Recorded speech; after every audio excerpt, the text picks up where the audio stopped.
विषय में अब आप लोग चिंतन करके लाइएगा। बोलो वृंदावन बिहारी लाल की, श्री दत्त भगवान की। कथा क्रम में चले हम लोग।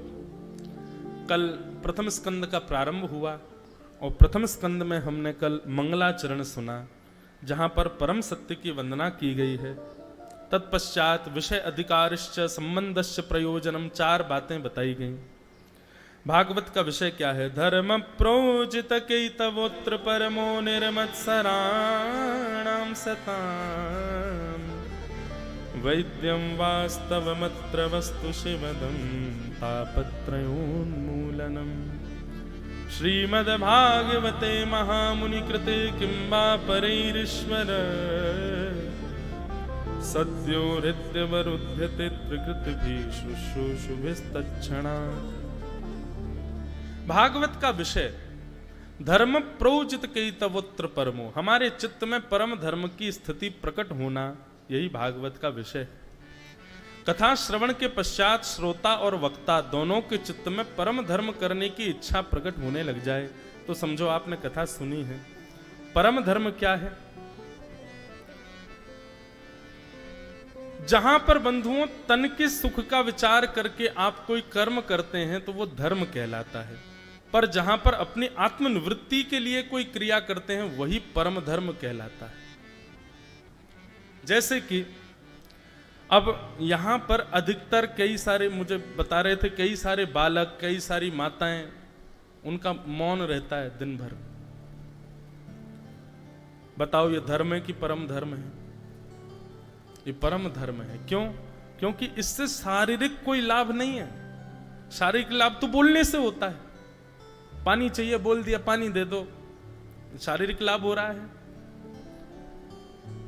सीधी बात, जहां पर शारीरिक श्रेष्ठताएं प्राप्त हों जिस कर्म को करके शुद्धता से, उसको धर्म कहते हैं। पर शरीर का विचार ना करके अपनी आत्मशुद्धि का विचार करके जब आप कोई क्रिया करते हैं तो वो परम धर्म कहलाता है। श्रीमद् भागवत का विषय क्या है?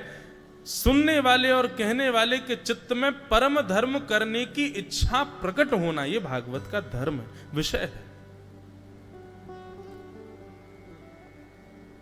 आज हम आए यहां पर, महाराज जी ने नियम बताए, उन नियमों को करने की सामर्थ्य तो नहीं है बिल्कुल भी, पर कर क्यों पा रहे हैं? ये भागवत कथा कहने का ही फल है, क्योंकि भागवत का विषय यही है, धर्म प्रोजित केतवोत्र परमो, परम धर्म की प्रतिस्थिति होना। सीधी बात, आत्म कल्याण का भाव। दूसरी बात, अधिकारी कौन है? कथा सुनने का अधिकारी कौन है? कथा कहने का अधिकारी कौन है? निर्मत्सराणाम सताम, जिसके चित्त में मात्सर्य दोष नहीं है, जो मात्सर्य दोष से रहित है, वही कथा का अधिकारी है। मात्सर्य दोष, अन्यत्र किसी के सुख का विचार आपको विचलित कर दे, वही मात्सर्य दोष होता है। और यह मात्सर्य दोष ही पीड़ा का कारण बनता है। मात्सर्य दोष से रहित रहना है। बोलो वृंदावन बिहारी लाल की। निर्मत्सराणाम सताम, जो मात्सर्य दोष से रहित है वो भागवत का अधिकारी है।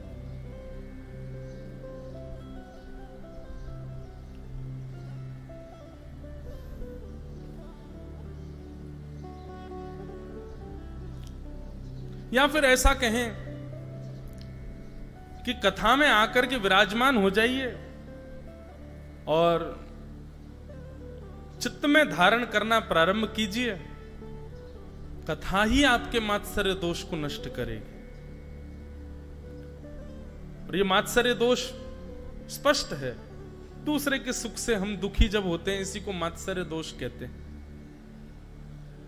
भजन का, साधन का, नियमों का, इन सब का फल बंधुओं यही मिलना चाहिए कि ईर्षा निवृत्त हो जाओ। ईर्षा किंचित भी किसी भाव के प्रति यदि है तो निश्चित ही वो मात्सर्य दोष है, और मात्सर्य दोष भगवत प्राप्ति में बाधा बनेगा। बंधुओं, ये कई बार किसी अन्यत्र को सुखी देख करके आप दुखी हो जाते हैं, ये भगवान की परीक्षा ही समझिएगा। ठाकुर जी आपके सामने किसी को श्रेष्ठ जानबूझकर बनाते हैं ताकि आपके चित्त में कहीं विचलनता आवे, आप थोड़े से व्याकुल हो जाओ उसकी श्रेष्ठताओं को देख करके। और जैसे ही आप व्याकुल होते हैं, ठाकुर जी तुरंत आपको 0 नंबर दे देते हैं, बोले हो गया फेल। हमने इसकी परीक्षा ली, किसी और को श्रेष्ठ बना करके दिखाया और इससे सहन नहीं हुआ। इसलिए भैया यह भी प्रसाद मांगो कि कभी मात्सर्य दोष ना आवे चित्त में।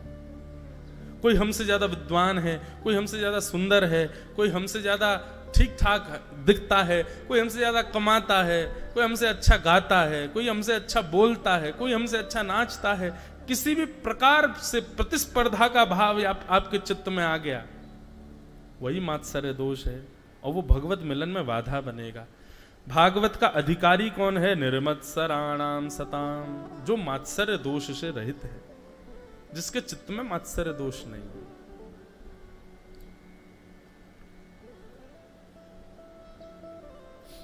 एक बार का प्रसंग है, तानसेन बहुत बड़ा गायक, हमारे उत्तर भारत में बड़ा नाम, महाराज जी तानसेन, उनके विषय सभी जानते ही हैं। तानसेन जब गाता था तो दीपक जल जाते थे, तानसेन मेघ मल्हार गाता था तो बादल गरज के बरस जाते थे। लेकिन तानसेन राज दरबार के गवैया थे, राजाओं के सामने गाते थे। एक बार वृंदावन आए तो वृंदावन आकर के उनके चित्त में इच्छा प्रकट हुई कि मैं ठाकुर जी को सुनाऊं। वो श्रीनाथ जी के मंदिर में पहुंच गए। तो श्रीनाथ जी के मंदिर में, श्रीनाथ द्वारा वहां गोवर्धन में श्रीनाथ जी के सन्मुख बैठ करके जैसे ही तानसेन गाने लगे, तानसेन के गायन को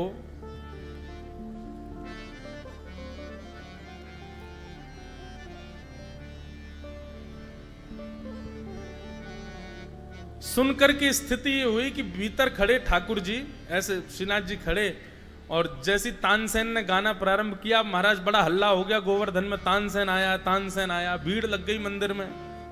बोले भैया ये गावे तो बादल गरज जाएं, जे गावे तो दीपक जल जाएं, बहुत बड़ो गवैया आयो आज श्री जी बाबा के चरणन में गावे।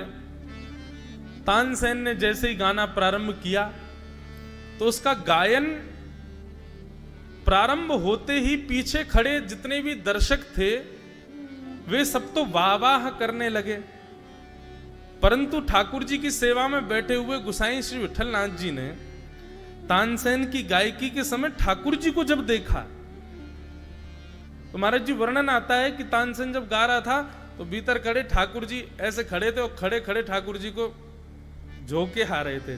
ठाकुर जी आलस्य के कारण इतने ज्यादा ऊब गए उसके गायन से कि ठाकुर जी को नींद आ रही थी, ठाकुर जी रीझ नहीं रहे थे। गुसाई जी ने यह दृश्य देख लिया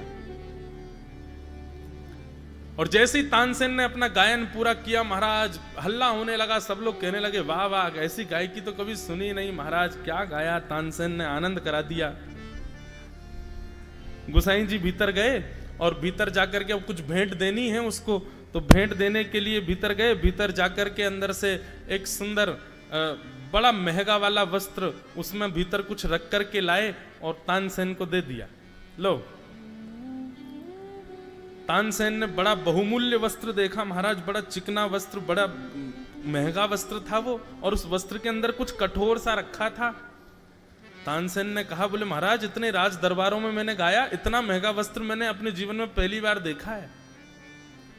अब वस्त्र इतना महंगा है तो अंदर वस्तु तो पता नहीं कितनी महंगी होगी। जैसे तानसेन ने खोल करके देखा तो फूटी कौड़ी थी भीतर।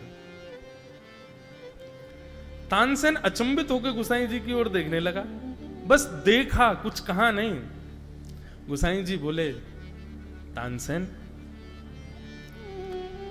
तुम राज दरबार के गायक हो ना, तो राजाओं को रिझाने के लिए और संसार को रिझाने के लिए तुम्हारी गायकी इस कपड़े के भांति है, बहुत बहुमूल्य है।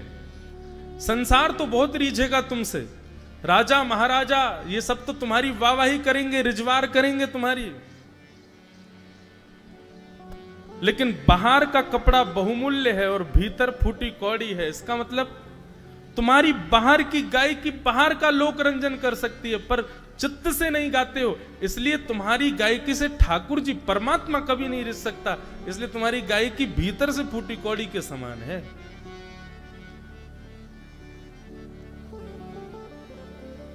तानसेन को बड़ा बुरा लगा, बोले कि मेरा तो अपमान सा कर दिया इन्होंने बुला करके। तभी तानसेन तो बैठ गया, बोले प्रसाद पाके जाना। वहीं पर पीछे घूम रहे थे श्री गोविंद दास जी, बेचारे कभी किसी को बैठाने के लिए अपने अपने पटके से ही जमीन साफ कर दें, कोई जल मांगे तो उसको जल ला करके देवें, कोई कुछ कहे तो उसकी तुरंत, मतलब सेवकों की तरह घूम रहे थे श्री गोविंद दास जी। गुसाई जी ने कहा, ए गोविंदा इधर आओ। गोविंदा आए, बोले जी जी भगवान आचार्य प्रभु आज्ञा करें। बोले बैठो, ठाकुर जी को पद सुनाओ। बोले अभी? बोले हाँ अभी सुनाओ। अब तानसेन ऐसे देखने लगा, बोले ये मेरे सामने क्या गाएगा। लेकिन गोविंद दास जी ने जैसे ही गाना प्रारंभ किया, कुम्भन दास जी का एक पद गाया, रसिक नीरस में रहत गढ़ी, रसिक नीरस में रहत गढ़ी,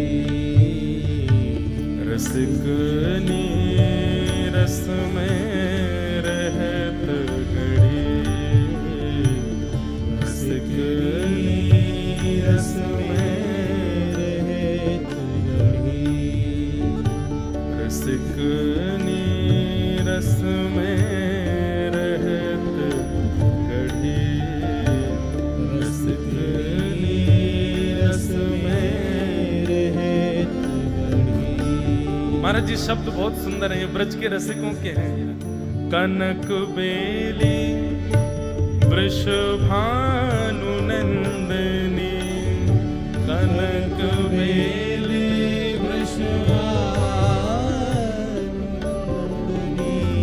कनक बेली वृषभानु नंदनी, कनक बेली वृषभानु नंदनी, श्याम तमाल चढ़ी, रसिक नी श्याम तमाल चढ़ी, रसिक रस में रहत गढ़ी, रसिक रस में रहत। जिनको ये अंतरंग रस का भाव है, इसलिए केवल जरा सा स्पर्श करूंगा भाव को। कनक बेली वृषभानु नंदिनी, एक आपने पौधा देखा होगा, वो उसके पास लकड़ी हो तो वो उस पर ऐसे गोल गोल गोल गोल उसके ऊपर चढ़ जाता, उसको हमारे यहाँ बेल कहते हैं। ऐसे बेल की भांति चढ़ गया है। कनक बेली वृषभानु नंदिनी, कनक बेली मतलब कंचन जैसी, वृषभानु नंदिनी श्याम तमाल चढ़ी। ठाकुर जी का रंग कैसा है? तमाल, कृष्ण वर्णम, तमाल वर्णम, ये ठाकुर जी का वर्ण है।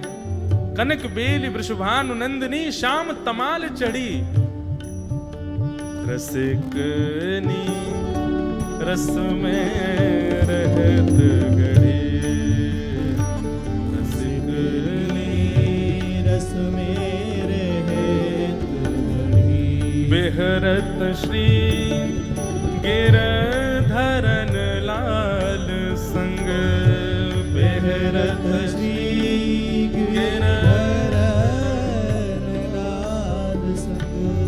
बेहरत श्री गिरधरन लाल संग, बेहरत श्री गिरधरन लाल संग, कोने पाठ पढ़ी, रसिक नी कोने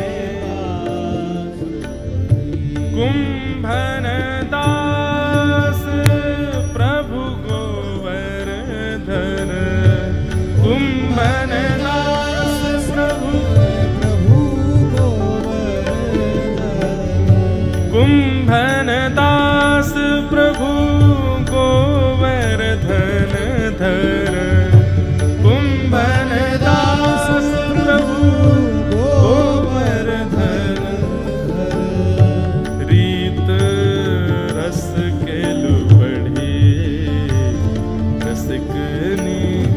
रति रस केल बढ़ी, रसिक नीरस मेरे हेत बढ़ी। कनक बेल वृष भानु नंदनी, कनक बेल वृष भानु नंदनी, कनक बेल वृष भानु नंदनी, कनक बेल वृष भानु नंदनी। श्याम तमाल चढ़े, श्याम तमाल चढ़ी, रसिक नीरस में रहत गए, रसिक नीरस में रहत गए, रसिक नीरस में रहत गए, रसिक नीरस में रहत गए।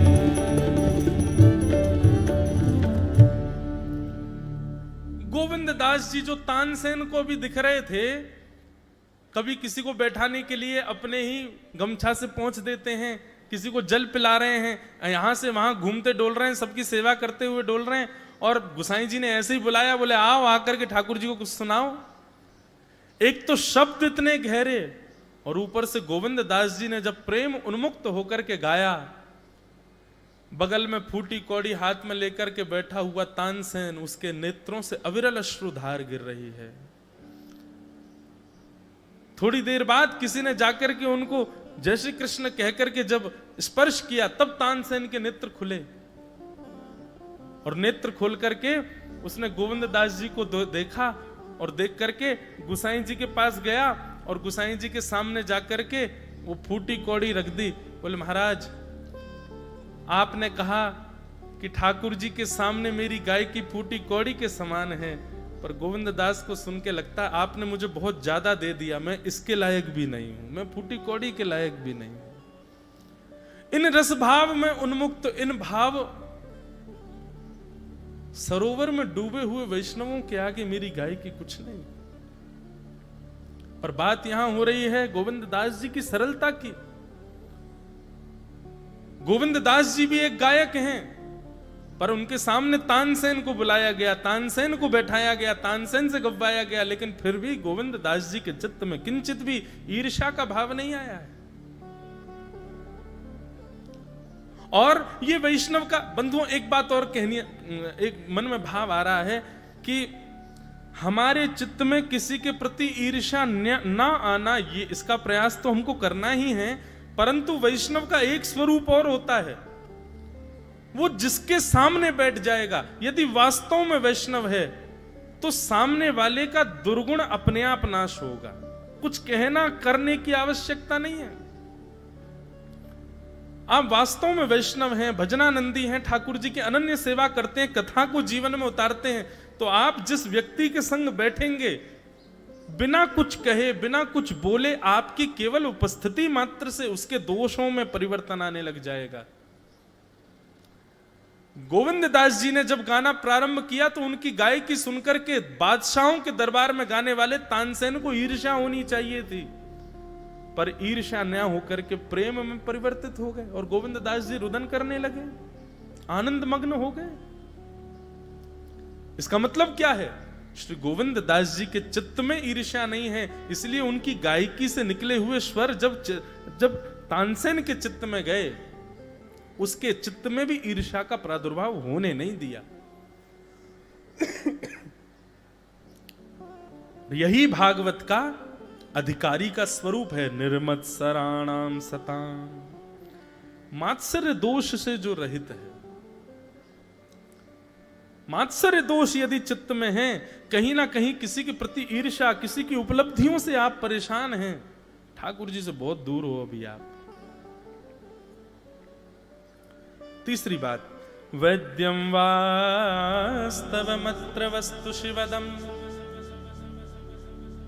श्रीमद् भागवत केवल और केवल आपको एक वस्तु प्रदान करेगी, कौन? कौन सी वस्तु? अस्ति स्वस्तरुणी कराग्र विगलत कल्प प्रसूना प्लुतम वस्तु प्रस्तुत वेणुनादल हरि निर्वाण निर्व्याकुलम।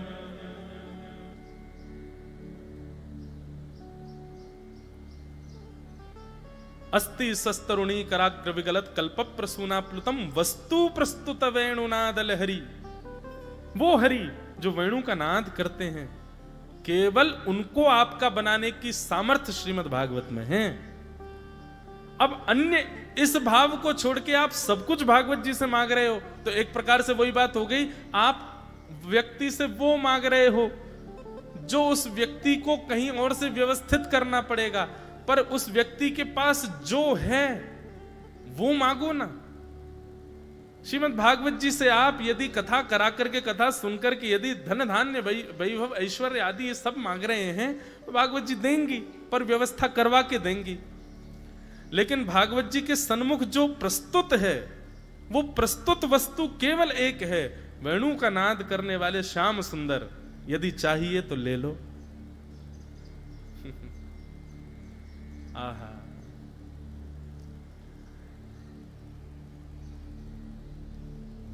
विक्रेतु कामाखिल गोप कन्या मुरारी पादार्पित चित्त वृत्ति दध्यादिकं मोह वशाद्य वोचेत् गोविंद दामोदर माधवेति। कितना सुंदर भाव है। विक्रेतु कामा खिलगोप कन्या।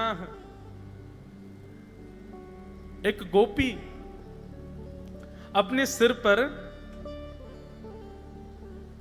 एक डलिया में बहुत सारे फल लेकर के और बेचवे के काजे जा रही है, और रास्ता भर कहती जा रही है, अरे कोई आम ले लो, कोई सेब ले लो, कोई अमरूद ले लो।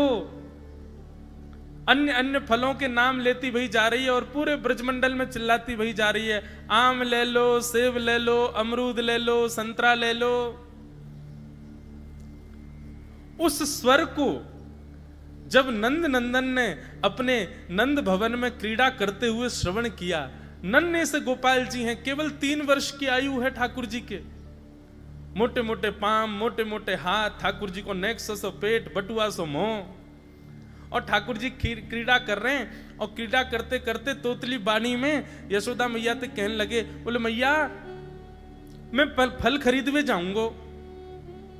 मैया बोली, लाला फल ऐसे ना मिलो करें, फल बेचवे वाले को कछु देनो पड़े, तेरे पास तो कछु है ना है, तू कमावे धमावे तो है ना है, इतना बड़ो है गो, अब वो घर में बैठो रे, 3 वर्ष के हैं ठाकुर जी बस। ठाकुर जी बोले, मैया जे नंद भवन कौन को है? बोले 13 है। इन 9 लाख गैया कौन की है? बोले जेऊ तेरी है। और ये नंद बाबा कौन को है? बोले येऊ तेरो पिता है भैया। और मैया तू कौन की है? बोले मैं भी तेरी हूं। तो फिर मैं इतनी सबरी संपत्ति को मालिक हूं, तू यूं कैसे कह रही है? मैं जो कमाऊं धमाऊं ना, ये सबरो मेरो ही है मैया। और मैया देख आज मैं तेरे सामने फल खरीद के लाऊंगा। मैया बोली जा, मैं भी तो देखूं कैसे जाएगा। सो ठाकुर जी फल खरीदने के लिए जा रहे हैं नन्हे से ठाकुर जी। और कहां लेके जा रहे हैं? बोले जल्दी से जहां पर सारे सामग्रियां रखी जाती हैं, ऐसे सामग्री गृह में गए और वहां से 2 मुट्ठी गेहूं अपने हाथ में भर के, और नन्हे से 3 वर्ष के ठाकुर जी इतने इतने से हाथ ऐसे अंजलि में गेहूं भर के, और ठाकुर जी अपनी मटकीली सी चाल बाकी अदा से उछलते कूदते भये और फल बेचवे वाली के पास फल लेवे जा रहे हैं। यशोदा मैया एक झांक करके एक तरफ से ठाकुर जी की इस लीला को देख रही है। अब कूदते भये ठाकुर जी जा रहे हैं। जितने गेहूं लिए, कितने गेहूं आए होंगे ठाकुर जी के हाथ में? ज्यादा से ज्यादा आए होंगे 25-30। और वो यूं उछलते उछलते गए, सब गिर गए। विक्रेतु कामाखिल गोप कन्या मुरारी पादार्पित चित्त वृत्ति अरे कोई आम ले लो, सेब ले लो, अमरूद ले लो, कहती हुई जैसे ही जा रही थी तभी उसकी दृष्टि पड़ी एक गली में, और वो गली जा रही थी नंद भवन की ओर। नंद भवन से नन्हे से बालक, नन्हे से सांवरे सलोने ठाकुर जी, छोटी सी धोती पहनी है, हाथन में पद्म राग के कड़ूला पहने हैं, गले में कौस्तुभ मणि पहनी है, सुंदर घुंघराले केशन को गूंथ करके यशोदा मैया ने ऊपर सुंदर मोतीन से लड़ बांध करके वहां में एक मोर पीछ लगायो भयो है। नन्हे से ठाकुर जी इतनी व्याकुल भरी दृष्टि से देख रहे हैं उस फल बेचने वाली को कि कहीं चली ना जाए, वहां से पहले मैं जाके आते फल ले लूं। ठाकुर जी के उस रूप को देखते ही वो फल बेचने वाली वहीं रुक गई, देखने लगी सुंदर से ठाकुर जी को। ठाकुर जी बाके सामने जाके खड़े है गए, उसने अपने फल की डलिया नीचे रखी, ठाकुर जी फल देख रहे हैं कौन से लेने हैं। अब उंगली करके ठाकुर जी कह रहे हैं जेवारो दे दो, जेवारो दे दो, ये दे दो, ये दे दो, करते करते करते पूरी डलिया ही कह दी, बोले सबरी दे दो। गोपी बोली अरे लाला ये सब ऐसे ही ले जाएगो, कछु देगो ना मोकू। अरे ऐसे ना मिलो करे, कछु देनो पड़े, चल कछु दे मोकू तभी मिलेगी ये। ठाकुर जी बोले तो फिर रो काई क्यों रही है, मैं ऐसी थोड़ी लेके जाऊंगा, नंद बाबा को ला लाऊं, मेरी सभी संपत्ति है, मैं अपनी संपत्ति में से कछु हिस्सा तुमको दूंगा तब फल लेके जाऊंगा। अच्छा दियो, कहा देगो संपत्ति में? तो जितने गेहूं ठाकुर जी भर के लाए वहां में से केवल एक बचो ठाकुर जी के हाथ में, और ठाकुर जी मुट्ठी खोल के वो एक गेहूं ले में, और बड़े संकोच वश कि अब एक ही बचो, कहा करूं, ले जी है। उस एक गेहूं के दाने को अपने हाथ में लेकर के कोमल से ठाकुर जी की उस मुखाकृति को देख करके वो फल बेचने वाली की तो सुध बुद्धि चली गई। ठाकुर जी बोली अरे नजर लगावेगी मुंह, चल जल्दी फल दे दे। बोले फल दे तो दूं, लेके कैसे जाओगे? 4 आम के बराबर के तो तुम स्वयं हो, एक आम के ऊपर एक ऐसे 4 खड़े कर दूं तो इतने बड़े तो तुम खुद ही हो, कैसे लेके जाओगे? ठाकुर जी बोले बड़ी चिंता। तभी गोपी ने की अच्छा आओ मैं दूं।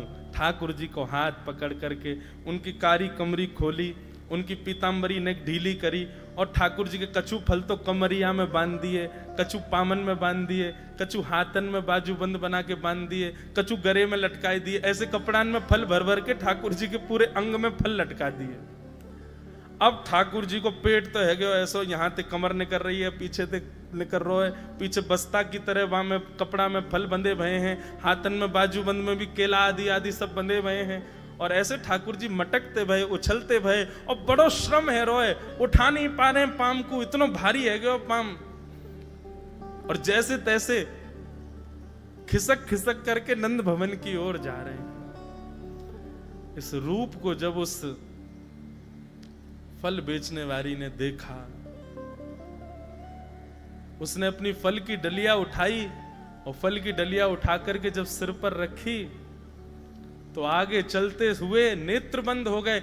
अब ये नहीं कह रही है आम ले लो, अमरूद ले लो, संतरा ले लो, अब तो बस यही कहती जा रही है गोपाल ले लो, कृष्ण ले लो, माधव ले लो, मधुसूदन ले लो, गोविंद ले लो, नंद जी को लाला ले लो, गिरधर लाल ले लो। अरे सब कह रहे हैं अरे कहाँ बेच रही है? बोले यदि मुंह पे मिल जाए तो मैं तो बाकू कभी नहीं बेचूं, लेकिन कहाँ करूं, वो चित्त में ऐसा बैठ गया है, अब मैं कोई और कार्य की रही नहीं हूं। या मेरे भैया यदि कोई में क्षमता हो तो मेरे चित्त ते वा गोविंद को ले जाओ। ये मेरे चित्त में या की झांकी ऐसी बैठ गई है, अब मैं कोई और कार्य की रह नहीं गई। विक्रेतु कामाखिल गोप कन्या, मुरारी पादार्पित चित्त वृत्ति, दध्यादिकं मोह वशाद्य भोज्य, गोविंद दामोदर माधवेति।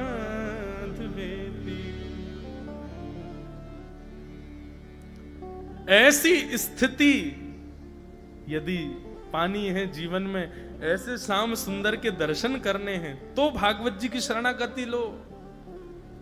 वैद्यम वास्तव मत्र वस्तु शिवदम, कल्याण प्रदान करने वाले श्री कृष्ण रूपी वस्तु को ही केवल प्रदान करती हैं भागवत जी।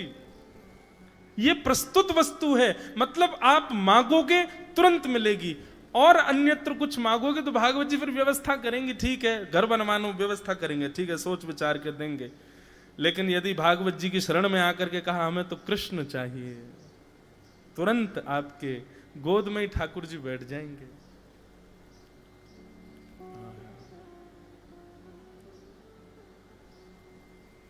ऐसा सुंदर भाव, वैद्यम वास्तव मत्र वस्तु शिवदम। और श्रीमद् भागवत जी का प्रयोजन क्या है? विषय, अधिकारी, संबंध और अप्रयोजन। तो प्रयोजन क्या है? तापत्रयोन्मूलनम, 3 प्रकार के तापों का जो उन्मूलन करती है, आदिदैविक, आध्यात्मिक, आदि भौतिक, ये ताप है। बंधुओं, मैं कथा में खूब अच्छे से इस बात को कहता हूं कि आप भक्ति पथ के पथिक हो गए हो, आध्यात्मिक पथ के पथिक हो गए हो, भगवत शरणागति आपने स्वीकार कर ली है, संतों के सानिध्य में आप आ गए हो, तो इसका मतलब यह नहीं है कि आपके जीवन में दुख नहीं आएंगे। त्र्यंबकेश्वर आते हो, दत्त धाम आते हो, गोदावरी जी में नित्य स्नान करते हो, गंगा जल के बने हुए प्रसाद का ही सेवन करते हो, नित्य तिलक लगाते हो, बहुत शुद्ध अवस्था में रहते हो, तो इसका मतलब यह नहीं है कि दुख नहीं आएंगे जीवन में। संसार का नाम है शास्त्रों में दुखालयम शाश्वतम।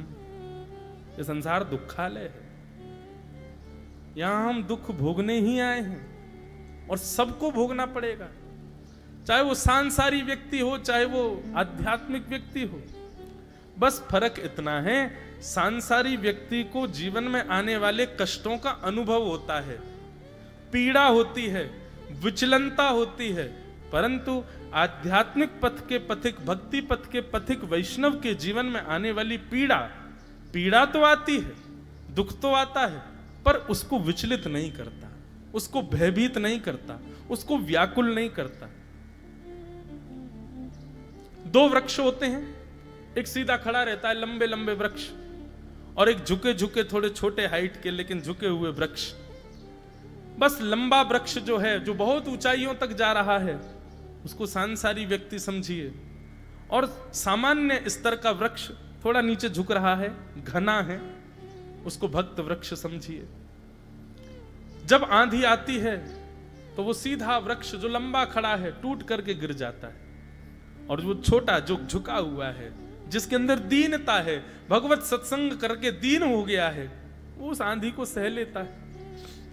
ठीक वैसे ही सांसारी व्यक्ति जिसके जीवन में सत्संग नहीं होता, वो जीवन में आने वाली आंधियों को, जीवन में आने वाले आर्तों को सहन नहीं कर पाता, पर भक्त सहना सीख जाता है। यह भी एक सूत्र है, लिख लीजिएगा कहीं पर। भक्त मतलब जो सहना जानता हो, जो सहना सीख गया हो, वही भक्त है।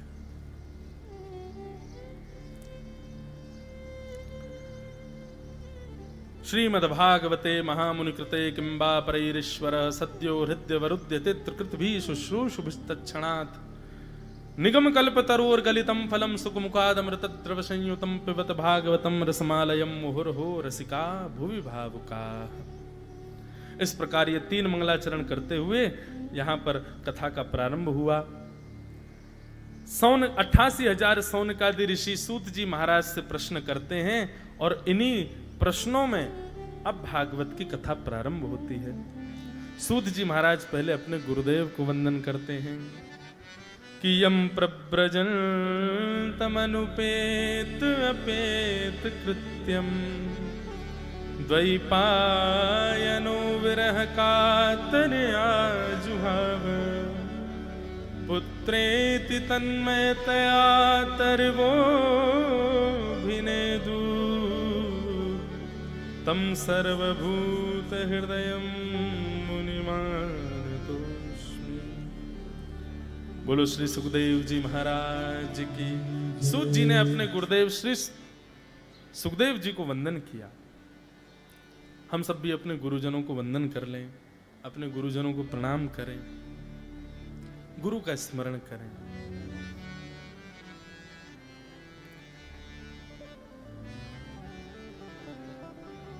एक बहुत सुंदर भाव है, मैं बहुत कम गाता हूं कथा में, लेकिन मुझे बहुत प्रिय है। गुरु वंदना ही है। चाहे हार हो चाहे जीत हो। बंधुओं, इस वक्त हमारे गुरु के स्वरूप में श्री दत्त भगवान विराज रहे हैं। बंधुओं, ये कल्प गुरु हैं, ये जगत गुरु हैं। इनके चरणों में ये भाव अर्पित करते हुए मैं गा रहा हूं।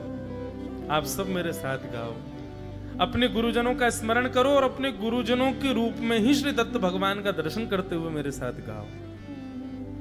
चाहे हार हो चाहे जीत हो, चाहे हार हो चाहे जीत हो, चाहे हार हो चाहे जीत हो, चाहे हार हो चाहे जीत।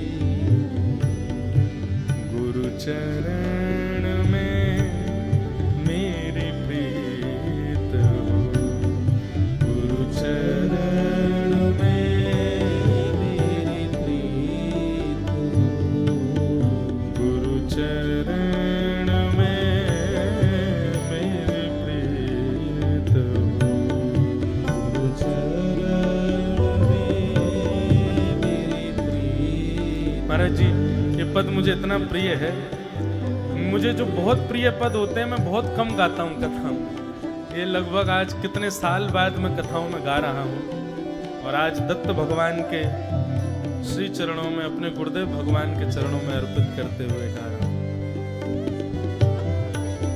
सागर भी तू, साहिल भी तू, सागर भी तू, साहिल भी तू, सागर भी तू, साहिल भी तू, सागर भी तू, साहिल भी तू, मझधार और माझी भी तू, मझधार और माझी भी तू, मझधार और माझी भी तू, मझधार और माझी भी तू।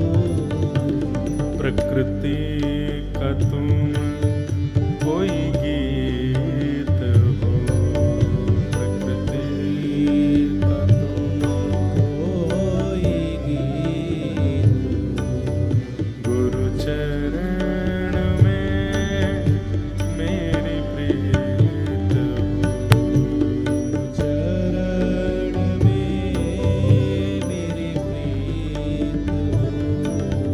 चाहे हार हो चाहे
दत्तात्रेय भगवान की जय। चाहे हार हो चाहे जीत हो, गुरु चरण में मेरी प्रीत हो। ऐसा नहीं कि केवल जीतेंगे तो ही गुरु जी, कभी हार गए तो फिर गुरु जी को ही छोड़ दें। गुरु जी में बल नहीं बचा, हमारे गुरु जी बलवान नहीं है, तभी हम हार रहे हैं जीवन में, ऐसी भावना नहीं। हर स्थिति में गुरु के प्रति एक बात आपको बताएं बंधुओं, गुरु कृपा बहुत बलवान होती है।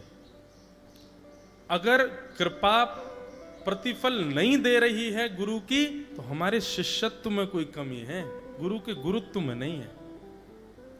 गुरु पर कभी संशय मत करो, और संशय एक बार भी हो गया है ना तो बहुत ही भयानक अपराध है। एक बार को ठाकुर जी पे संशय हो जाए आपका, को चलेगा, दिक्कत नहीं, पर गुरु के प्रति कभी संशय नहीं होना चाहिए। गुरु यदि, क्योंकि आजकल मिलावट का जमाना आ गया है, आजकल बहुत मिलावटें चल रही हैं सब जगह, गुरुजनों में भी मिलावटें आ रही हैं, फिर भी चाहे कितना भी हो रहा है तब भी गुरु के गुरुत्व में यदि किसी भी प्रकार का अपराध गुरु कर रहा है तो गुरु भोगेगा, ठाकुर जी छोड़ेंगे नहीं उसको। पर आपके चित्त में कभी अपने गुरु के प्रति यह भाव नहीं आना चाहिए कि इनमें ये दोष है, या ये इस चीज से थोड़े से कमजोर हैं, या गुरुदेव हमारे बलवान नहीं है, आदि आदि जो भी बात। कभी अगर अपने पद से थोड़े से विचलित दिखाई दो स्वयं को, तो यही विचार करना गुरु के गुरुत्व में नहीं, हमारे शिष्यत्व में ही कोई कमी है, हमारे शिष्यत्व में ही अभी योग्यता नहीं है कि हम उस भाव को प्राप्त कर पाए।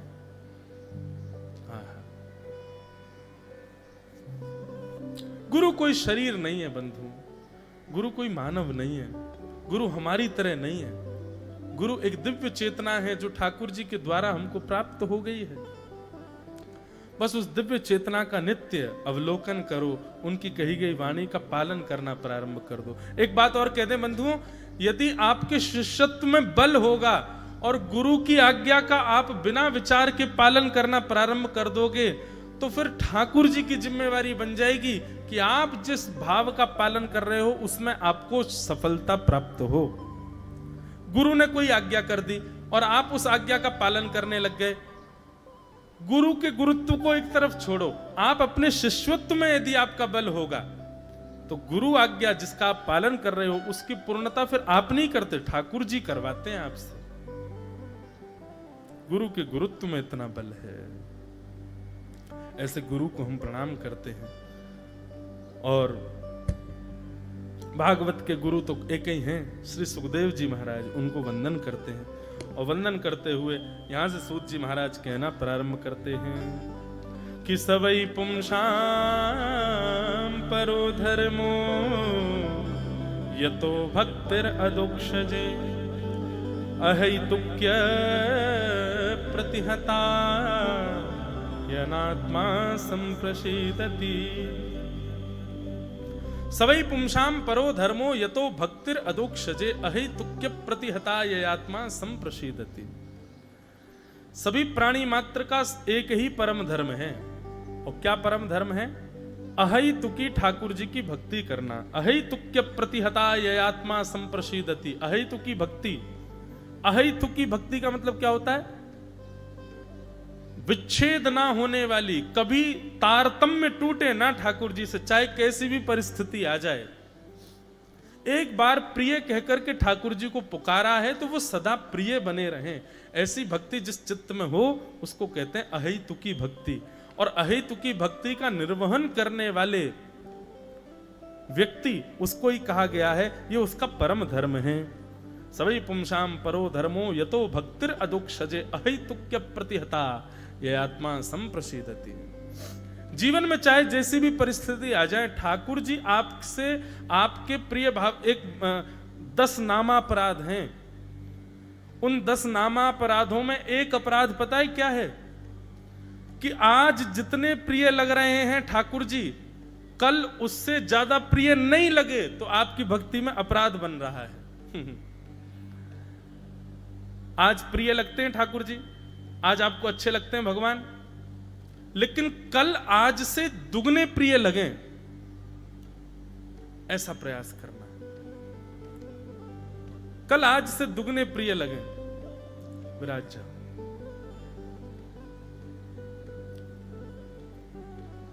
तो ये अपराध है। अगर ठाकुर जी आज प्रिय लगे, आज बढ़िया लगी, आज कथा में आनंद आया, और कल कथा भाई नहीं, कल कथा में सुख नहीं मिला, कल ठाकुर जी की श्रृंगार में ठाकुर जी कल बढ़िया लग रहे थे, आज नहीं लग रहे, ऐसा भाव आवे, या जो प्रेम आपका पहले था वो कुछ दिन बाद विच्छिन्न हो जाए, तो आपके भक्ति में ये अपराध है। आनंदाम बुद्धिवर्धनम प्रतिपदम, हर दिन ठाकुर जी पहले से ज्यादा प्रिय लगने चाहिए। तब समझो, हाँ हम नाम जप कर रहे हैं, हम भक्ति कर रहे हैं, हम भाव कर रहे हैं, हम अपने चित्त से जो जो नियमों का पालन कर रहे हैं वो नियम फल प्रदान कर रहे हैं।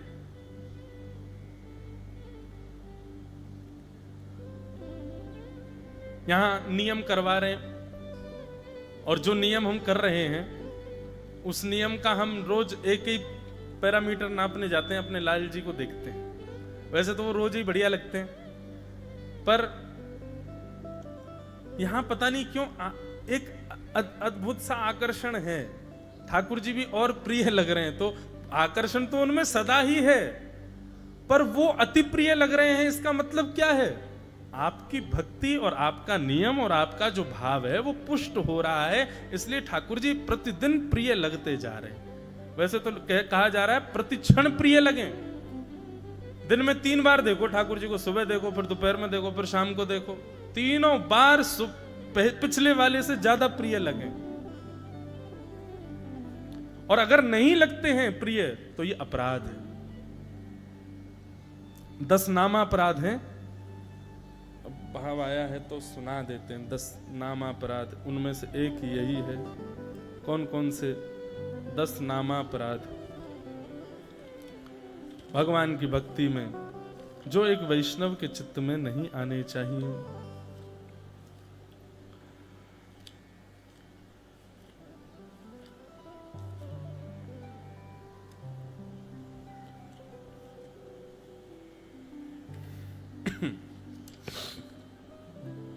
अब खोजने बैठे इसलिए बिल्कुल नहीं मिलेगा। ठाकुर जी ने पन्ना ही खुवा दिया होगा कहीं। जब कोई पद गाना होता है तो वो पद नहीं मिलेगा, कोई विषय सुनाना होता है तो वो विषय नहीं मिलेगा। ऐसे खेलते हैं ठाकुर जी, कहीं ना कहीं खुवा देते हैं विषयों को।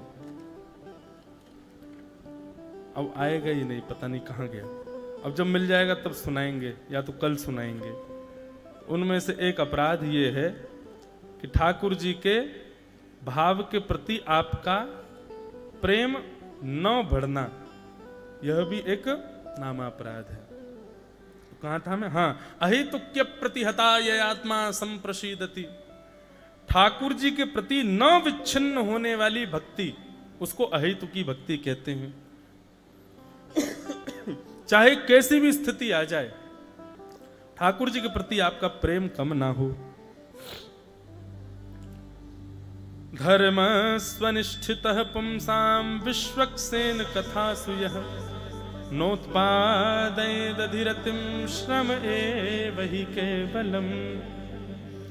धर्म स्वनिष्ठितः पुंसां विश्वक्सेन कथासु यः नोत्पादयेदधिरतिं श्रम एव हि केवलम्। बहुत सुंदर बात है ये। तो इतना सुंदर भाव लगता है सूत जी का। सूत जी कह रहे हैं, आप जितने भी नियम करते हो दिन भर में, उन सब नियमों को ठाकुर जी स्वीकार कर रहे हैं। इसका प्रमाण क्या है? अब जैसे यहां मौन भी हैं, स्पर्श भी हैं, और भी कई नियम चल रहे हैं। किसी का नाम जप का है, किसी का सीमा उल्लंघन का है, आदि आदि सबके नियम हैं। इन सब नियमों को ठाकुर जी स्वीकार करते हैं, ये कैसे पता चले?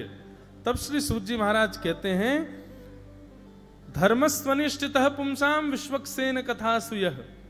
आप जो भी नियम करते हो और उस नियम करने के बाद में अगर आपकी सत्संग श्रवण में रुचि नहीं बढ़ती है, ठाकुर जी की लीला श्रवण में रुचि नहीं बढ़ती है, भगवत चर्चा में यदि आपकी रुचि नहीं बढ़ती है, और आप नियम बहुत सारे करते हो, तो क्षमा करें, आपके द्वारा किए गए जितने भी नियम हैं श्रम एव ही केवलम, आप जो भी कुछ कर रहे हो वो केवल और केवल एक श्रम मात्र है।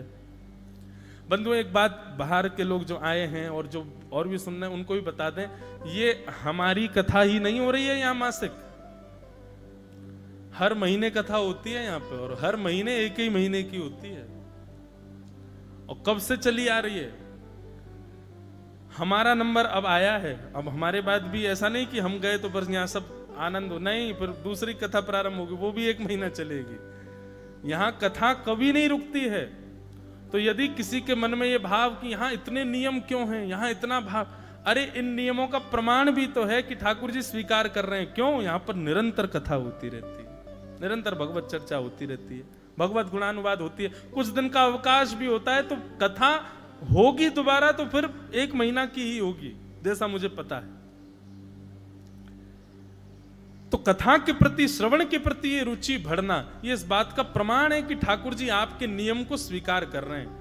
आप सुबह जल्दी उठ रहे हो, त्रिकाल संध्या कर रहे हो, त्रिकाल स्नान कर रहे हो, मौन हो, स्पर्श हो, आदि आदि भाव हैं जो भी नियम के हैं, उन सबसे ठाकुर जी प्रसन्नता है, ठाकुर जी प्रसन्न हैं। इसको तभी जानो कि आप कथा सुनने में रुचि रखते हो, आप सत्संग श्रवण में रुचि रखते हो। और एक बात कहूं, ठाकुर जी आपसे मिलने को व्याकुल हैं, इसका प्रमाण क्या है? बोले कथा सुनने में रुचि है, इसका मतलब ठाकुर जी प्रसन्न हैं, पर ठाकुर जी भी आपसे मिलना चाहते हैं, इसका प्रमाण क्या है? बोले कथा में जरा सी भाव की कोई चर्चा हो, नेत्रों से अपने आप अश्रुजल प्रवाह हो जाए, इतने भाव निमग्न हो जाएं, ऐसे भाव में चले जाएं, तो समझो कि ठाकुर जी भी आपसे मिलने को व्याकुल हैं, ठाकुर जी भी आपके समीप आने के लिए व्याकुल है। कथा में ये भाव उत्पन्न होना व्याकुलता का, ये इस बात का प्रमाण है कि ठाकुर जी भी आपसे मिलने को व्याकुल है। धर्मस्य यापवर्गस्य नार्थोऽर्थायोपकल्पते नार्थस्य धर्मैकान्तस्य कामो लाभाय स्मृतः। धर्मस्य याप वर्गस्य, धर्म आप वर्ग है, पवर्ग नहीं है। पाप, फल, बंधन, भय और मृत्यु, ये 5 पवर्ग शब्द हैं, प फ ब भ म। पाप, फल, बंधन, भय और मृत्यु। पाप हो जाए उसके बाद आप प्रायश्चित्त के रूप में ठाकुर जी के समीप जाते हो, तो वो प्रायश्चित्त के रूप में जाने वाला आपका भगवत सामीप्य कभी स्वीकार नहीं किया जाएगा। आपके पाप निवृत्त भले ही हो जाएंगे, लेकिन ठाकुर जी की भक्ति में उसकी गिनती नहीं होगी। क्यों? क्योंकि आप एक पाप के कारण ठाकुर जी के पास आए हो। पाप के बाद की गई प्रायश्चित्त के भाव से भक्ति जो होती है वो ठाकुर जी स्वीकार नहीं करते। दूसरा, यानी कि फल की प्राप्ति के लिए की गई भक्ति, बिना फल के नहीं आ रहे हैं दत्तात्रेय भगवान के चरणों में, कोई फल चाहिए हमको, या तो ये दो, या तो वो दो, या तो ऐसा करो, और कुछ नहीं तो केवल हम पे कृपा बनाए रखो। ये कृपा की आकांक्षा करना भी एक फल की प्राप्ति का भाव है, और इस भाव से भी ठाकुर जी के चरणारविंदों में जाना यह भी स्वीकार्य नहीं होता। आपको फल मिल जाएगा, लेकिन ठाकुर जी की भक्ति में उसकी गिनती नहीं होगी। तीसरी बात, प फ और फिर आया ब, यानी कि बंधन। बंधन युक्त, बंधन मुक्त होने के लिए किए गए धर्म अनुष्ठान या फिर भगवत प्राप्ति के साधन, वह भी ठाकुर जी स्वीकार नहीं करते। क्यों? हे ठाकुर जी, हमको वो कन्या पसंद है, उससे हमारा ब्याह करा दो, हम आपको इतना भोग लगाएंगे, पेड़ पे नारियल बांधे आएंगे, हम आपको सोने का छत्र चढ़ा देंगे। ये बंधन युक्त और बंधन विमुक्त होने के लिए की गई भक्ति, इसको ठाकुर जी कभी स्वीकार नहीं करते। हाँ, वो कन्या जरूर मिल जाएगी आपको, लेकिन वो भक्ति में गणना नहीं होगी उसकी। जो चाह रहे हो बंधन, वो प्राप्त हो जाएगा, पर भगवत भक्ति में उसकी गिनती नहीं होगी। तो पाप के बाद की गई भक्ति, भक्ति की गिनती में नहीं आती। फल की कामना से की गई भक्ति, भक्ति में उसकी गिनती नहीं होती। पाप, फल, प फ और फिर आया ब, यानी कि बंधन युक्त होने के लिए की गई भगवान की भक्ति, वह भी ठाकुर जी स्वीकार नहीं करते। प फ ब और फिर आया भ। भय से की गई भक्ति। माता जी मारेंगी अगर नहीं गए तो, पिताजी डांटेंगे गुरुदेव को प्रणाम नहीं किया तो, और या फिर भयभीत हैं, क्यों? मैंने कर्म बड़े बुरे किए हैं, अब ठाकुर जी को कुछ दिन मना लिया जाए। इस भाव से की गई भक्ति वह भी ठाकुर जी की भक्ति की श्रेणी में स्वीकार नहीं होती है। पाप के बाद फल की प्राप्ति के लिए, बंधन युक्त होने के लिए भय के कारण की गई भक्ति ठाकुर जी स्वीकार नहीं करते। और पंचम पवर्ग क्या है? प फ ब भ और फिर आया म, यानी कि संपूर्ण जीवन निकल गया, पर जैसे ही अब पता चला कि अब हमारे मृत्यु के दिन आने वाले हैं, अब बुढ़ापा आ गया है, अब क्या करें? अब भोग विलास छोड़ो, अब ठाकुर जी का भजन करो। जीवन पर्यंत भगवत स्मृति नहीं करते हैं, केवल और केवल अंतिम समय को उपयोग करने के लिए, केवल मृत्यु समीप आ रही है इस भय से जो भगवान का भजन करते हैं, उनकी भक्ति भी ठाकुर जी स्वीकार नहीं करते। अच्छा, एक बात, ऐसा नहीं है कि ठाकुर जी स्वीकार नहीं करते, ऐसा है कि ये ठाकुर जी के प्रिय लगने वाली भक्ति नहीं है। ठाकुर जी को प्रिय नहीं लगती हैं भक्तियां। और मैंने पहले दिन ही कथा में कहा था कि हमारा उद्देश्य ये नहीं है कि ठाकुर जी हमको प्रिय लगे, हमारा उद्देश्य है हम ठाकुर जी को प्रिय लगें। हमारी क्रिया, हमारे स्वभाव, हमारा विचार, हमारा कर्तव्य सब कुछ ऐसा हो जिससे हम उनके प्रिय बने। स हरि प्रिय। महाराज जी के चरणों में, श्री दत्त भगवान के चरणों में एक भाव और है कि अगर कल से योग बनेगा तो श्री दत्तात्रेय जी के 24 गुरु तो हो ही रहे हैं, पर कुछ विषय भागवत के ऐसे हैं जिनको गाने के लिए मैं बहुत लालायित रहता हूं, जैसे कि श्रीमद् भागवत का 11 स्कंद, श्रीमद् भागवत के 10वें स्कंद में नवयोगेश्वर संवाद, श्रीमद् भागवत के 11 स्कंद में कृष्ण उद्धव संवाद। ये ऐसे ऐसे विषय हैं जिनका स्पर्श भी नहीं कर पाते हम कथाओं में। यदि कल से कुछ भाव लगेगा तो इनका भी स्पर्श करेंगे। वहां पर हरि प्रियों के लक्षण बताए गए। हरि प्रिय यदि कोई बनना चाहता है तो उसको क्या करना चाहिए, यही हमारा उद्देश्य है कि हम हरि प्रिय बने। तो आज के बाद याद रखिएगा, ये पवर्ग शब्द हैं, प फ ब भ म। पाप, पाप, फल, बंधन, भय और मृत्यु, इन 5 भावों से की गई भक्ति ठाकुर जी स्वीकार नहीं करते हैं। इस प्रकार सूत जी महाराज प्रवचन करते हुए कहते हैं कि भगवान के रूपों का वर्णन किया गया। अब यहां भगवान के विविध विविध रूपों का वर्णन किया जा रहा है। ठाकुर जी के बहुत सारे रूप हैं बंधुओं, कोई कहते 24 अवतार, कोई कहते हैं 10 अवतार। ठाकुर जी के अवतार हैं कितने? अनंत। ठाकुर जी के अवतारों की कोई गिनती नहीं है। श्रीमद् भागवत के 11 स्कंद में लिखा है अनुक्रमश्यन सतुबाल बुद्धि, इस प्रकार का कुछ शब्द है। बोले यदि मेरी लीला और अवतारों को यदि कोई गिनना चाह रहा है और वो गिनती करके पता करना चाह रहा है कि मेरे कितने अवतार हैं, तो सतुबाल बुद्धि, ऐसा बालक, ऐसा व्यक्ति जो है वो बाल बुद्धि है। मेरी लीला और अवतारों को कभी नहीं गिन पाओगे, अनंत हैं। कहीं कहीं बस मुख्य रूप से सीख देने के लिए 24 अवतार बता दिए, कहीं कहीं दशावतार बताए गए हैं, पर ठाकुर जी के अवतार अनंत हैं। अच्छा देखो, एक अवतार तो हम सबके पास भी है, अर्चावतार। ये ठाकुर जी का 25वां अवतार है, अर्चावतार। मेरे गिरधर लाल जी अर्चावतार हैं, आपके ठाकुर जी अर्चावतार हैं, महाराज जी के श्री दत्त भगवान उनके अर्चावतार हैं। हम सबके लिए ठाकुर जी ने एक अवतार तो धारण कर ही रखा है। हमारे प्रेम के भाव से वो ठाकुर जी स्वीकार कर रहे हैं। वृंदावन में गोपाल भट्ट गोस्वामी के लिए श्री राधारमण जी प्रकट हो गए, उनके अर्चावतार हैं। श्री हितरवंश महाप्रभु के लिए श्री राधा वल्लभ लाल जी पधार गए, उनके अर्चावतार हैं। महाराष्ट्र में पुंडलीक के लिए ठाकुर जी विट्ठल बनकर के विराजमान हो गए, उसके अर्चावतार हैं, उनके अर्चावतार हैं। इस प्रकार ठाकुर जी भिन्न भिन्न स्थानों पर ना जाने कितने अवतार धारण कर रहे हैं। उन अवतारों की कोई गिनती नहीं, कोई गणना ही नहीं है, इसलिए अवतार गिन नहीं सकता कोई भी, अनंत अवतार है। लेकिन यहां पर एक प्रश्न किया गया, वो ठाकुर जी एक बात बताओ, भगवान के इतने सारे अवतार हुए, उन अवतारों में भगवान का एक अवतार है धन्वंतरी। कौन सा अवतार? धन्वंतरी। धन्वंतरी कौन है? जिनसे औषधियां, जिन्होंने औषधियों को प्रकट किया, ऐसे धन्वंतरी भगवान।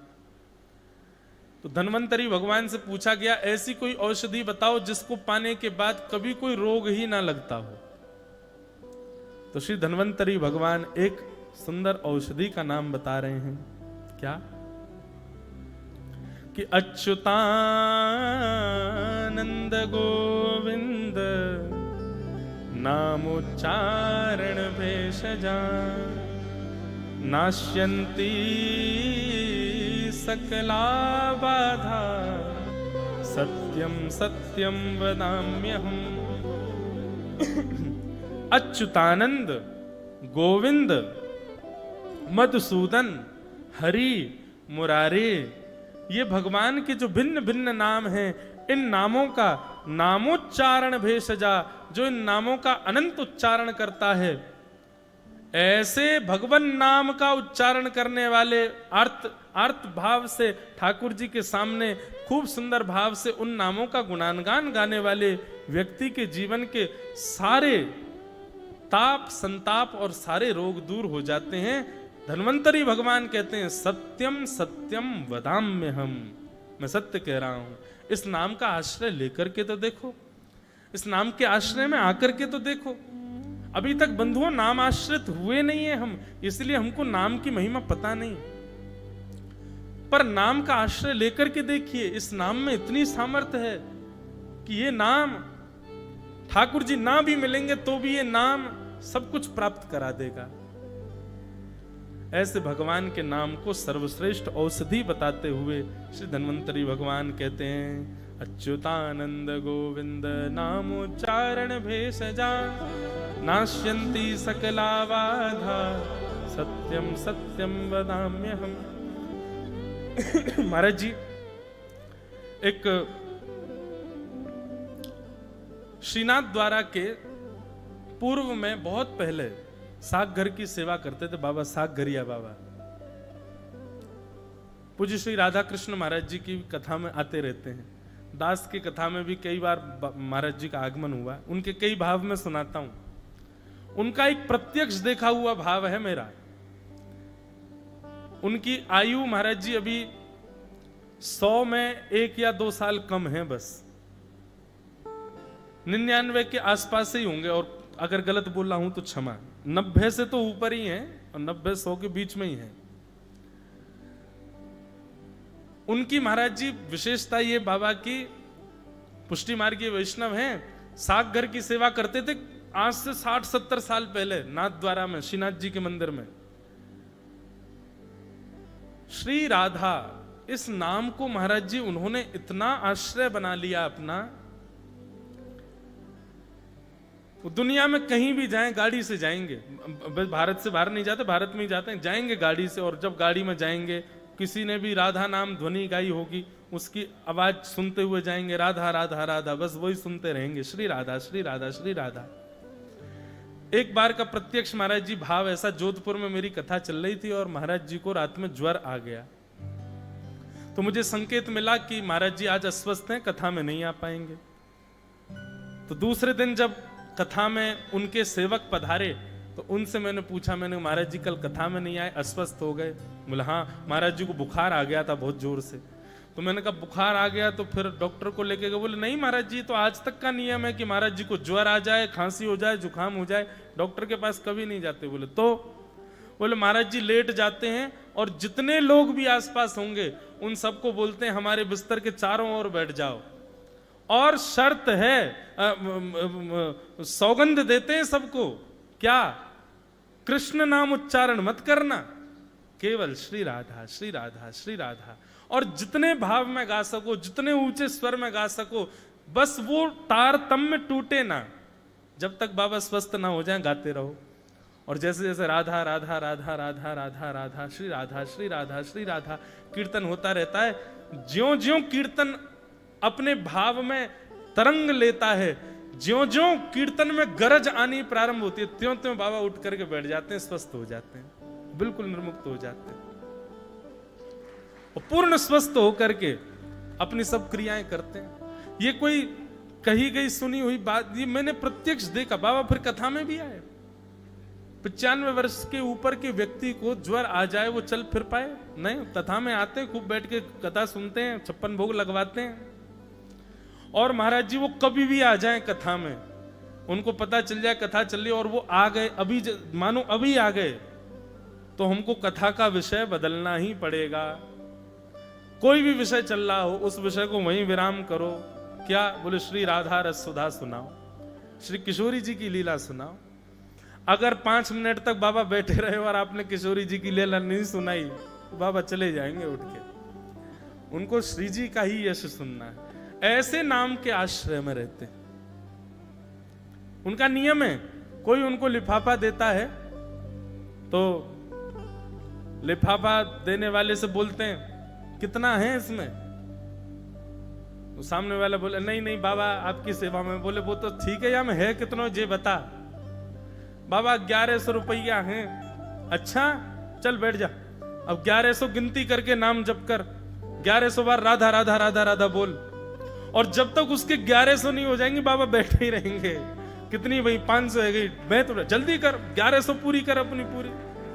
और जैसे ही 1100 पूरी हो जाएगी तो फिर वो पहले तो लिफाफा जेब में रख लेंगे और फिर कहेंगे 1100 नाम कर, और जब 1100 हो जाएगी फिर लिफाफा देंगे, किसी गौशाला में दिया है, किसी गैया के लिए भूसा की व्यवस्था करवाई हो, कोई गरीब कन्या को ब्याह करवा दियो, ले मेरी दक्षिणा तो तेने मुंह को दे दी, मुंह को जो चाहिए वो तेने दे दियो, और जे ना चाहिए एक कोई गौशाला में दे दियो। एक बार महाराज जी एक भक्त फंस गया, उसने 11,000 का लिफाफा चढ़ाया। बाबा बोले कितनों है जामे? हैं बाबा सब आपकी सेवा के लिए। बोले हैं मत कर, बता कितनों है? बोले बाबा 11,000 है। आसपास के सब लोग हंसने लगे। बोले हंस क्यों रहे हो? बोले बाबा बताएंगे। बोले हाँ भाई बैठ जा, और अखंड और जपना है, जब तक 11,000 पूरे नहीं होंगे उठ नहीं सकता है वो। इसलिए 1-2 सेवक तो बेचारे पहले तो ही बाहर, कोई तो कह दे कोई 1,00,000 1.5 लाख देवे आ रहा हो तो पहले भाई संभल के जाइयो भीतर। ऐसे नहीं, बड़े सहज सरल प्रत्यक्ष दर्शन किया है दास ने, नाम आश्रित। बंधुओं, नाम उच्चारण कैसे करना चाहिए? केवल श्री राधा श्री राधा श्री राधा श्री राधा बोलने मात्र से काम नहीं बनेगा। जैसे श्री राधा कहो, तप्त कांचन गौरांगी श्री राधे वृंदावनेश्वरी आपके चित्त में तुरंत प्रकट हो जाएं।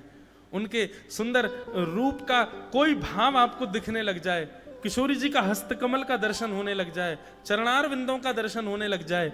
अब मुख से तो बोले श्री राधा राधा राधा राधा, लेकिन केवल उसकी पूर्ति कर रहे हैं कि बस ये पूर्ण हो जाए, और मन में कुछ और भाव चल रहा है, तो ऐसे नाम जप का कोई भाव नहीं।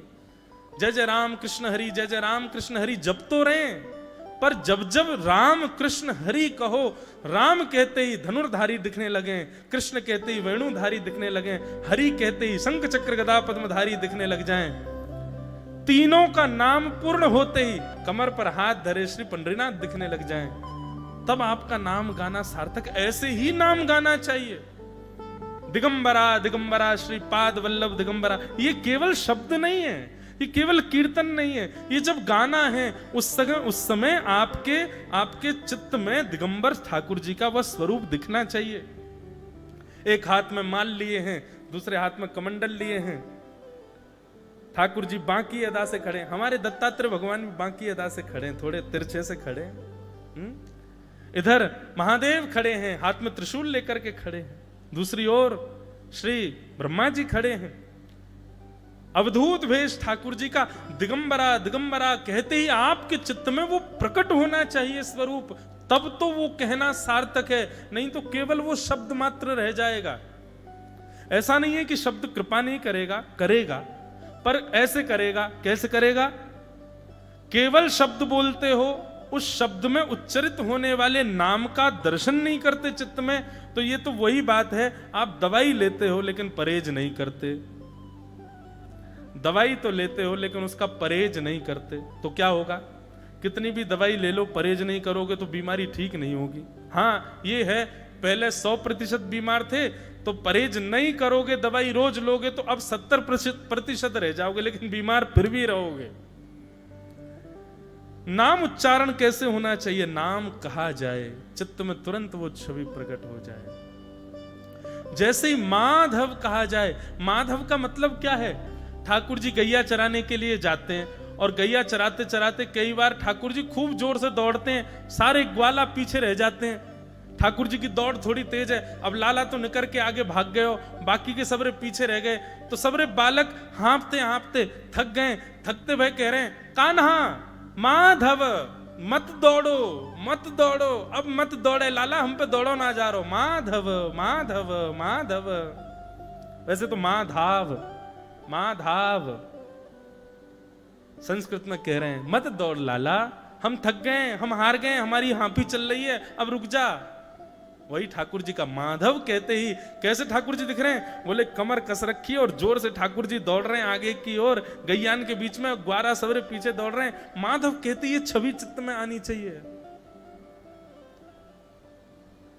मधुसूदन, मधुसूदन ये शब्द जैसे ही आवे, आहा, जो कामदेव को भी अपने स्वरूप पर न्योछावर करवा लेते हैं, ऐसा ठाकुर जी का स्वरूप प्रकट हो जाए चित्त में। जैसे जैसे नाम उच्चरित हो तैसे तैसे छवि चित्त में प्रकट होने लग जाए, तब आपका नाम गाना सार्थक, और ऐसे ही नाम गाना चाहिए। आप कहेंगे महाराज जी ठाकुर जी का रूप नहीं दिख रहा, ठाकुर जी का कोई भाव नहीं दिख रहा, तो क्या करें? बंधु देखो, सबकी एक ही औषधि है, सत्संग सुनो, कथा सुनो।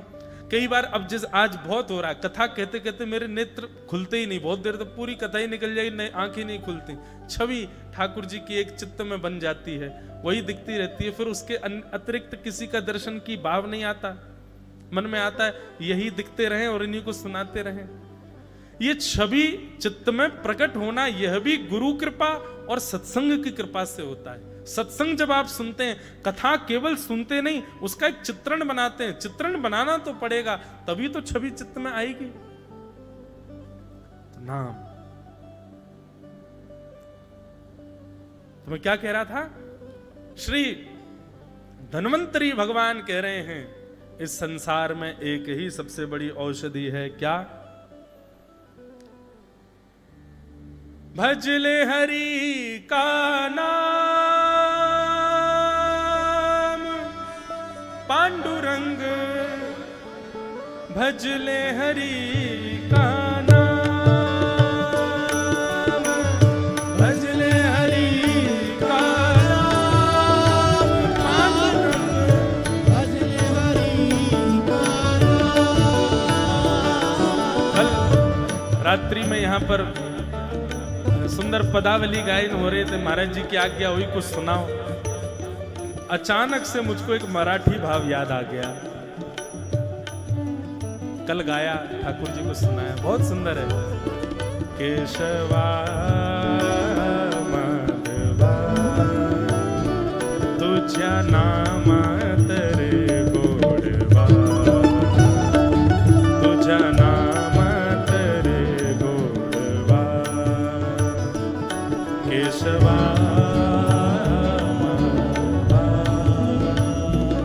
तुझ्या नामात रे गोडवा, तुझ्या नामात रे गोडवा। हे भजले हरि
ये नाम ही सबसे बड़ी औषधि है। श्री धन्वंतरी भगवान कह रहे हैं, जो व्यक्ति इस नाम का नित्य आश्रय लेता है, सुबह दोपहर शाम लेता है, भाव से लेता है, निश्चित ही उसको भवरोग नहीं होता, फिर उसको भवरोग नहीं सताएगा।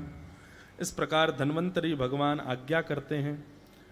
तत्पश्चात आगे बंधुओं भागवत की रचना का क्रम बताया कि इदं भागवतं नाम पुराणं ब्रह्म संहितं उत्तम श्लोक चरितं चकार भगवान ऋषि।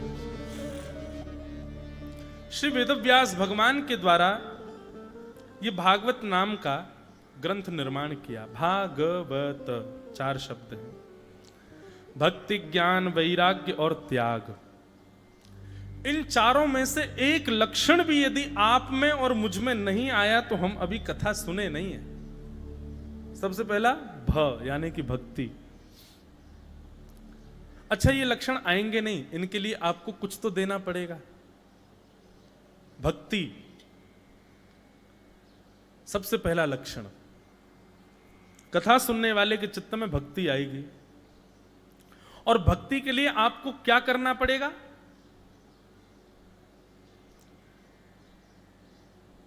देहाभिमान शून्य। देह अभिमानी है तो आप भक्ति नहीं कर पाओगे, आप नियम नहीं कर पाओगे, आप साधना नहीं कर पाओगे। देह अभिमानी व्यक्ति का लक्षण क्या होता है? अत्यंत व्यवस्थाओं में रहने वाला, उसको देहाभिमानी व्यक्ति कहते हैं। और जिसका देह अभिमान शून्य हो गया, उसको कैसी भी व्यवस्था मिल जाए वो सब में सम रहता है। सत्य बताएं, सुबह 5 बजे गंगा जी में स्नान करना ये पीड़ादायी नहीं, उत्सुक लगता है। कई महाराज जी हमारे परिकर के, उनको मैं जबरदस्ती ले जाता हूं। सुबह सुबह ठंडी हवा और चल रही होती, मैंने कूदो। अच्छा, हमारा नियम भी व्रत का शुरू हो, वो मौन का शुरू हो जाता है सुबह, तो मेरी फिर ताली और चुटकी चलती हैं, और आंखें तो वैसे डर के मारे बेचारे भागते हैं। तो इसीलिए जैसे ही मैंने कहा कि सुबह उठ के गंगा स्नान करना वो पीड़ादायी नहीं, उत्सुक लगता है। हमारे लिए तो ऐसा ही है, हम रात्रि सोते हैं तो इसी चिंतन, सुबह उठेंगे, सुबह जाएंगे, फिर गंगा जी में स्नान करेंगे।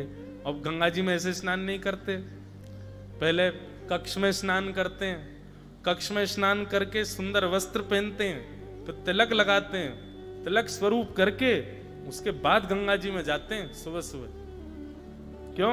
जैसे मंदिर जाते हो शुद्ध होकर के, पवित्र होकर के, स्नान आदि करके, तिलक आदि लगा के, बिल्कुल गंगा जी कोई आपके शरीर के मैल को छुड़ाने के लिए थोड़े ही है।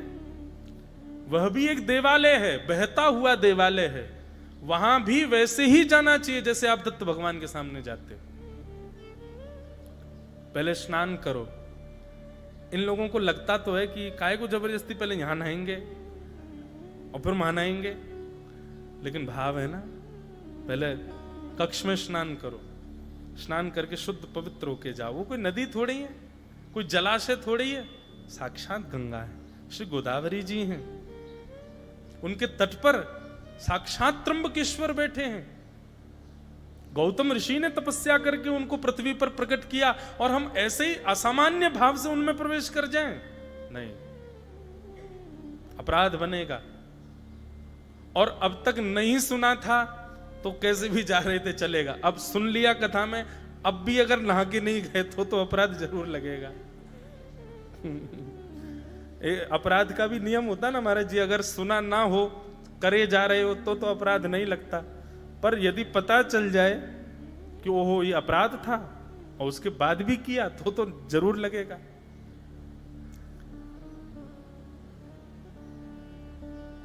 आप कहोगे महाराज जी सुबह सुबह सर्दी बहुत होती है, आदि आदि जो भी भाव। देखो बचने के तो बहुत सारे तरीके हैं, और तरीके ही होते हैं फिर, लेकिन पूर्णता तो नहीं होती उसमें। हमको भी जब यहाँ नियम के लिए महाराज जी ने आज्ञा दी तो पहले नियम था, महाराज जी बोले पहले क्षोभ कराओ, सारे केश कटाओ, बिल्कुल वो ऐसा हो के आपको बैठना पड़ेगा। मैं तो डर गया, मैंने महाराज जी कैसे करूंगा ऐसे। आगे कथाओं का क्रम, फिर हमारे यहाँ तो कुछ क्षोभ करा ले तो आदमी कुछ और ही सोचते हैं, फिर क्या हो गया। तो फिर निधान तो निकाला, पर निधान तो निधान ही होता है, जो मूल है वो तो मूल ही है। पर ठीक है, अब किसी को अगर ये है कि महाराज जी गंगा जी में नहा रहे हैं, यही बहुत मान लो आप कह रहे हो पहले भीतर ना हो फिर वहां और ना हो, इसके कुछ और उपाय बताओ। तो दूसरा उपाय है, हाथ में जल लीजिए। अपवित्र पवित्रो वा सर्वावस्थांगतोऽपि वा यः स्मरेत् पुंडरीकाक्षं सवायाभ्यंतर शुचि पुनातु पुंडरीकाक्ष पुनातु पुंडरीकाक्ष पुनातु पुंडरीकाक्ष। इस प्रकार मंत्र बोल करके, श्लोक बोल करके, हाथ में जल लेकर के अपने ऊपर छींटा डालो। 12 अंगों पर छींट पहुंच जाएगा तो आप शुद्ध माने जाओगे, फिर आप गंगा जी में जा सकते हो। अब कई लोग इतने चतुर हैं, वो कह रहे होंगे तो महाराज जी गंगा जी का जल लेकर के भी तो ऐसे कर सकते हैं, जरूरी थोड़ी डुबकी लगाम है उसमें। एक हमारे साथ महाराज जी पंडित जी, उनको बड़ी सर्दी लगती है, वो पूर्ण बचते हैं कि मुझे ना जाना पड़े। हम सब लोग ऐसे वस्त्र पहनते, वो फिर भी कुर्ता में ही घूमते हैं। अब वो कौन से हैं ये नहीं बताऊंगा, नहीं तो सब उन्हीं को देखोगे। और एक भाव तो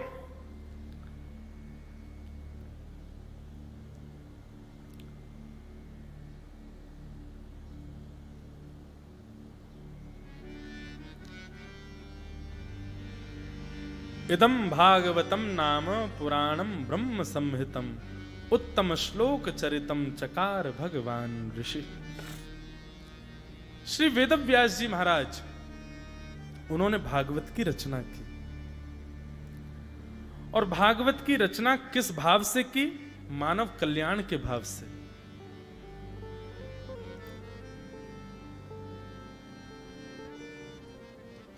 तो भागवत के विषय में हम लोग चर्चा कर रहे थे, भक्ति, ज्ञान, वैराग्य और त्याग। तो सबसे पहला भक्ति। भागवत में आपको भक्ति तो लानी पड़ेगी, और भक्ति के लिए क्या करना पड़ता है? देहाभिमान शून्य, देह के अभिमान से शून्य होना पड़ता है। गर्मी लगना, सर्दी लगना, ताप लगना आदि ठीक है, अतिशय में तो सबको लगता है, पर सामान्य स्थिति में भी उससे विचलित हो जाना, यह देहाभिमानी का लक्षण है। और देहाभिमानी व्यक्ति कभी भक्त नहीं हो सकता। बहुत व्यवस्थाओं में रहने वाला भजन नहीं कर सकता। भजन के लिए तो अव्यवस्थित रहना ही पड़ता है। भक्ति, आप कहोगे महाराज जी देहाभिमान नहीं है हमारे, हम भक्ति तो नहीं कर पाएंगे, कुछ और बताओ। तो फिर दूसरी चीज पे आओ, ज्ञान। ज्ञान अर्जन करो। ज्ञान अर्जन के लिए क्या आवश्यक है? जिज्ञासु। आपको जिज्ञासु होना पड़ेगा। मैंने कल भी, शायद कल या परसों के विषय में कहा था। अच्छा, एक बात बंधुओं मैं निवेदन कर दूं, ये 1 मास की कथा है, कहीं ऐसा मत करना कि अगले दिन की कथा सुनो तो पिछले दिन की भूल जाओ। मैंने पहले दिन ही बताया था, वो फिर आपकी श्रवण भेद में तामसिकता आ जाएगी। इसलिए जो जो विषय सुनते जा रहे हो उनको याद रखना, मैं भी याद रखूं, आप भी याद रखो। कल परसों में एक बात कह रहा था कि श्रोता रूपी घट को थोड़ा स्थान रिक्त रखना चाहिए, खाली रखना चाहिए अपने चित्त में, ताकि व्यास रूपी प्याऊ कुछ उड़ेल सके। पहले से ही श्रोता इस भाव से बैठ जाए, मुझे तो बहुत आता है, मैं तो बहुत जानकार हूं, छलकेगा पानी, जाएगा नहीं भीतर। इसलिए जिज्ञासु, जिज्ञासु का मतलब क्या है? 2 प्रकार के होते हैं। एक तो होते हैं वो जानते हुए भी जबरदस्ती पूछते हैं, इनकी परीक्षा लें, इनको पता है कि नहीं। ये गलत है, ये जिज्ञासु का लक्षण नहीं है। जिज्ञासु का लक्षण क्या होता है? हाथ जोड़ेगा, नमस्कार करेगा, बैठेगा और फिर बड़ी सहजता से पूछेगा, मेरा ये जिज्ञासा है नाथ, उत्तर दीजिए। बीच में फिर बोलेगा नहीं, जब तक गुरुदेव बोल रहे हैं उनको श्रवण करेगा, श्रवण करके उनकी कही गई बात का फिर मनन करेगा, चिंतन करेगा। आजकल क्या होता है, बात अच्छी नहीं लगी तो उठ करके फिर हाँ ठीक है, ऐसी बता रहे हैं, कुछ भाव आनंद तो आया नहीं इस बात में। ऐसा नहीं, गुरुदेव ने जो कहा उसका चिंतन करो, निश्चित ही उसमें कुछ गूढ़ रस बैठा है, वो रस हमको सिंचित करना है वहां से। तो ज्ञान कैसे मिलेगा? जिज्ञासु बन करके मिलेगा। और जिज्ञासु का स्वरूप क्या होता है? वो एक प्रश्न करने के बाद उसके उत्तर पर बहुत समय तक चिंतन करता है, ये जिज्ञासु का लक्षण है। तो ज्ञान यदि चाहिए भागवत से, भक्ति चाहिए तो देहाभिमान शून्य बनो, ज्ञान चाहिए तो जिज्ञासु बनो। और तीसरा आया वैराग्य। वैराग्य के लिए क्या चाहिए? वैराग्य के लिए समदृष्टि होना बहुत जरूरी है। समदृष्टि यदि नहीं होगी तो आप वैराग्य नहीं ले पाओगे, वैरागी नहीं बन पाओगे। वैरागी का मतलब सब त्याग देने वाला नहीं होता, क्षमा करें। वैरागी पैंट शर्ट वाला भी हो सकता है, वैरागी बिजनेसमैन भी हो सकता है, वैरागी गृहस्थाश्रमी भी हो सकता है, पर हो कैसा? वैरागी मतलब जो किसी के प्रति राग ना रखे, किसी के प्रति द्वेष ना रखे, सबके प्रति एक समभाव रखे।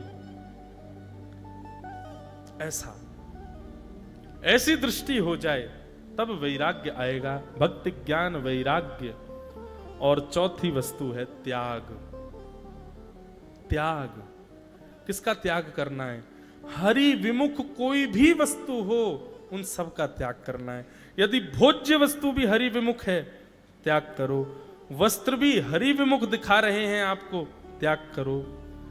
ऐसे स्थान जहां जाने से आपका हरि संबंध धूमिल हो जाए, उस स्थान का त्याग करो। ऐसा व्यक्ति जिसके संग बैठने से आप हरि संबंध से विमुख हो जाओ, उस व्यक्ति का त्याग करो। गुरु न सस्यात्, स्वजनो न सस्यात्, जननी न सस्यात्, दैवम न तस्यात्। श्रीमद् भागवत में लिखा है सबका त्याग कर दो जो भगवत मिलन में बाधा बने।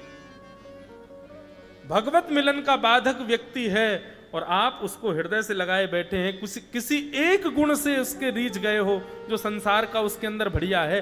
हरि भक्त नहीं है तो क्या हुआ? संसार का ये गुण तो इसमें बढ़िया है, इसीलिए आप अपने संबंध का निर्वहन कर रहे हो। निश्चित है आपकी हरि भक्ति भी एक दिन धूमिल हो जाएगी। चाहे लाख दुर्गुण हो, लेकिन हरि भक्ति का सद्गुण उसके चित्त में है। और हरि भक्ति भी दिखावे वाली नहीं, बिल्कुल शुद्ध पवित्र हो, तो निश्चित है उससे संबंध बनाओ। त्याग, उसका त्याग करो। उस वस्तु का, उस व्यक्ति का, उस स्थान का, हर उस वस्तु का जो भगवत मिलन में बाधा है या भगवत विहीन है, भगवत विमुख है। ये 4 सिम्टम्स हैं भागवत सुनने वाले के: भक्ति, ज्ञान, वैराग्य और त्याग। भागवत भाष्यते सर्ववेदेषु, भाष्य गीयते नारदादिभिः, गासे वदन्ति त्रिषु लोकेषु, वसे भागव और तरन्ति भवसागर। भाष्यते सर्ववेदेषु गीयते नारदादिभिः, वदन्ति त्रिषु लोकेषु तरन्ति भवसागर। भागवत क्या है? पूरा परिचय इसी श्लोक में है। बोले भाष्यते सर्ववेदेषु, सभी वेदों में, सभी वेदों का जो भाष्य है, मतलब सबका सार जिसमें विद्यमान है। गीयते नारदादि भी, नारदादि भी संत भी जिसका गुणगान गाते रहते हैं, नारद आदि संत भी जिसको निरंतर अपनी जिह्वा से गाते रहते हैं। वदंती त्रिषु लोकेषु, तीनों लोकों में जिसका वादन किया जाता है या जिसको सुनने की इच्छा रखी जाती है। तरंती भव सागर, जिसको सुनने के बाद में संसार रूपी सागर से तर जाता है व्यक्ति। ऐसी है भागवत। एक सुंदर और एक श्लोक आया चित्त में। भागवत का अर्थ क्या है? कि भारत भूषण भूत में तत् गागम्यते विक्रमतस्तु विष्णु वासुदेवस्य कृत प्रकाश तस्तारकः संसृति चक्रकूट। बहुत सुंदर, गुरुदेव ने मुझको बचपन में पढ़ाया था, आज जाकर के याद आया है कथा में ये श्लोक। भारत भूषण भूत में तत्। महाराज जी कितना सुंदर भाव है कि हमारी भारत माता है, तो भारत माता के आभूषण क्या हैं? माँ आभूषण पहनती है। बोले हमारे भारत में लोग पूछते हैं इतने सारे ग्रंथ क्यों? अरे ग्रंथ नहीं है, ये हमारी भारत मैया के आभूषण हैं। कोई गले को हार है, कोई हाथन को कंगन है, कोई पामन की पायल है, कोई कमर की करधनी है। ये भारत माता के दिव्य दिव्य आभूषण ही सारे वेद पुराण आदि ग्रंथ हैं। परंतु श्रीमद् भागवत क्या है? बोले भा भारत भूषण भूतमेतत्, मां के समस्त आभूषणों में सर्वश्रेष्ठ आभूषण भागवत है। और सर्वश्रेष्ठ आभूषण मां का क्या होता है? मांग का सिंदूर।